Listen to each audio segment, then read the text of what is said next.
আসসালামু আলাইকুম। আমি মোহাম্মদ সবুজ, সিদ্ধিরগঞ্জ থানা, নারায়ণগঞ্জ ডিস্ট্রিক্ট। আমারও নারায়ণগঞ্জ থেকে এখানে আসা।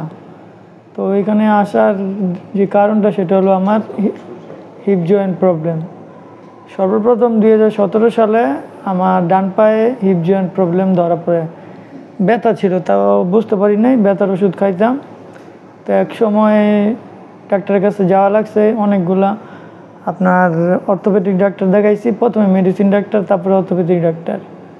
এভাবে দেখানোর পর অর্থোপেডিক ডাক্তার একবার এমআরআই করাইলো। এমআরআইতে ধরা পড়লো যে আমার হিপ জয়েন্টে প্রবলেম আছে, নাম হলো এবিএন। যাক, ওইটা আমি বুঝি নাই যে কী, কিন্তু এমনি বুঝেছে যে আমার ওই হিপটা কেটে ফেলতে হবে, আর কেটে নতুন একটা হিপ লাগাতে হবে। তো প্রায় 4.5 লাখ টাকার মতো খরচ, এবং প্লাস এটা সার্জারি।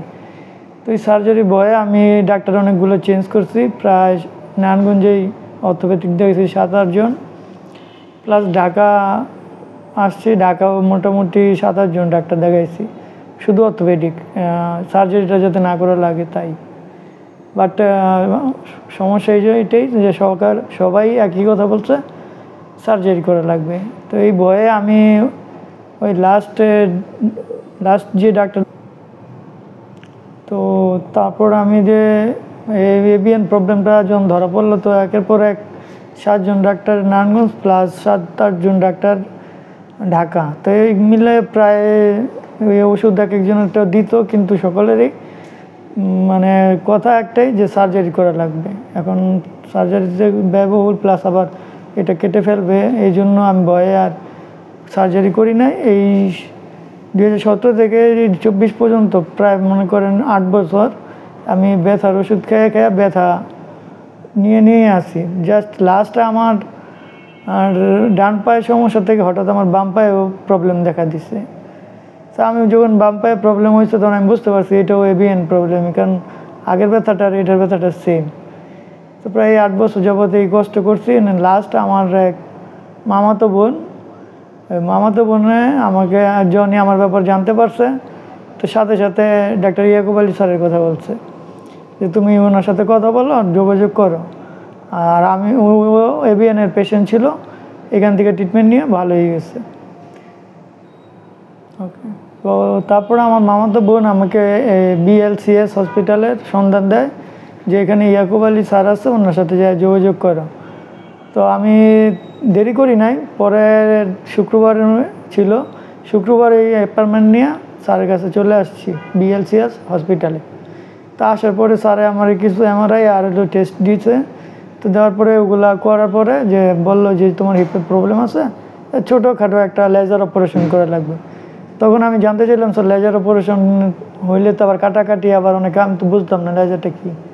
তো বললো না, লেজার অপারেশনটা কোনো কাটা ছেঁড়া করা হয় না, কোনো প্রবলেমই নেই, তুমি বুঝবো না, জাস্ট রিল্যাক্সে থাকবে, আর রিল্যাক্সে অপারেশনটা হয়ে যাবে। তো স্যারের কথা শুনে খুব ভালো লাগলো এবং সাহস বাড়লো।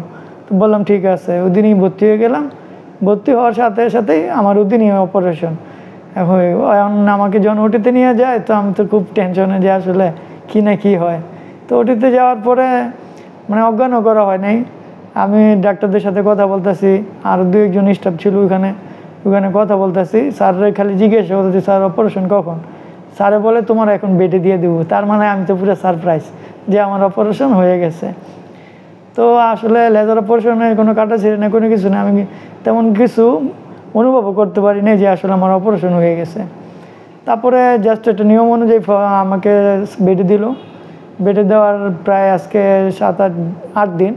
8 দিন পরে আমি যে উঠে বসে বসছি, এমনকি বেডে থাকা অবস্থায় যে আমি পায়ের যে লাড়াচাড়া আর যে ব্যথা অনুভব করতাম আগে, ওগুলোর কিছু মানে বিন্দু পরিমাণ বর্তমানে নাই।